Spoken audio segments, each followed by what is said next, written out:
রপ্তানিতে সরকারি প্রতিবন্ধকতা, এখনো স্টোরে মজুদ 14 লক্ষ প্যাকেট আলু। জেলা শাসকের দ্বারস্থ ব্যবসায়ীরা। ভিন রাজ্যে আলু পরিবহনে প্রতিবন্ধকতা জারি করেছে রাজ্য সরকার। এই কারণে মুখ থুবড়ে পড়েছে ভিন রাজ্যে আলু পরিবহন, যার জেরে চরম সমস্যায় পড়েছে আলু ব্যবসায়ীরা। এর প্রতিবাদ স্বরূপ বারংবার ধর্মঘটেও সামিল হয়েছেন আলু ব্যবসায়ীরা। এবছর উৎপাদিত আলুর বেশিরভাগই এখনো মজুদ রয়েছে কোল্ড স্টোরেজে। আলু ব্যবসায়ীদের দেওয়া পরিসংখ্যান অনুযায়ী 14 লক্ষ প্যাকেট বাঁকুড়া জেলার বিভিন্ন স্টোরে মজুদ রাখা রয়েছে। টাটা, ঝাড়খণ্ড, উড়িষ্যা, বিহার সহ অন্যান্য পড়শির রাজ্যে বাঁকুড়ার আলু বছরভর রপ্তানি হয়ে থাকায় বেশিরভাগ আলুই বেরিয়ে যায় বছরের এই সময়। কিন্তু এই বছরের চিত্রটা সম্পূর্ণ অন্যরকম। 2% আলুও এখনো রপ্তানি হয়নি। এর কারণ হিসেবে প্রগতিশীল আলু ব্যবসায়ী সমিতি এবং স্টোর মালিকেরা সরকার বাহাদুরের ঘাড়ে বারবার দোষ চাপিয়েছেন। এদিন ভিন রাজ্যে আলু পরিবহনে সরকারি প্রতিবন্ধকতা তুলে দেবার আবেদন নিয়ে বাঁকুড়া জেলা শাসকের দপ্তরে হাজির হলেন প্রগতিশীল আলু ব্যবসায়ী সমিতি।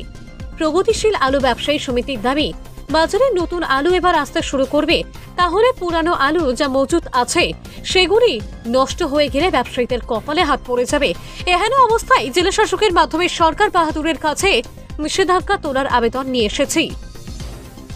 স্টোর মালিকদের দাবি, পশ্চিম বাংলার জন্য প্রয়োজনীয় আলু বাদে বাকি যে আলু অবশিষ্ট থাকে তা যদি সরকার ভিন রাজ্যে পরিবহনের নির্দেশ দিলে ব্যবসায়ীদের সমস্যা থেকে অব্যাহতি মিলবে।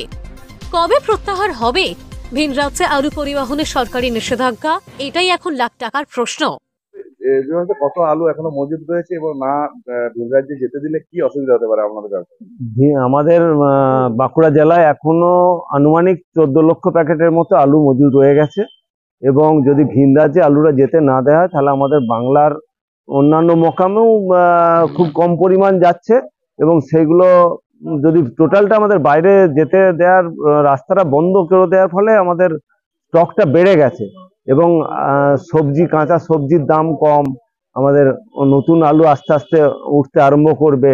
এই পরিস্থিতিতে দাঁড়িয়ে এই আলুগুলোকে বহির্রাজ্যে যেতে দেওয়ার একটা রাস্তা যদি ডিএম সাহেবের মাধ্যমে আমরা মাননীয় মুখ্যমন্ত্রী তথা সরকার বাহাদুরের কাছে জানাতে পারি এবং যাতে আমাদের একটা সুরাহার রাস্তা বের হয়, সেই জন্য আমরা আজ এসেছিলাম মাননীয় ডিএম সাহেবের কাছে আবেদন জানাতে।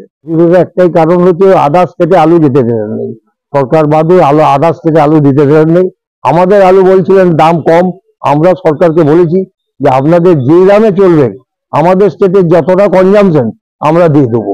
স্টোর মালিক বলুন, ব্যবসাদার বলুন, সকলেই দিতে রাজি আছি।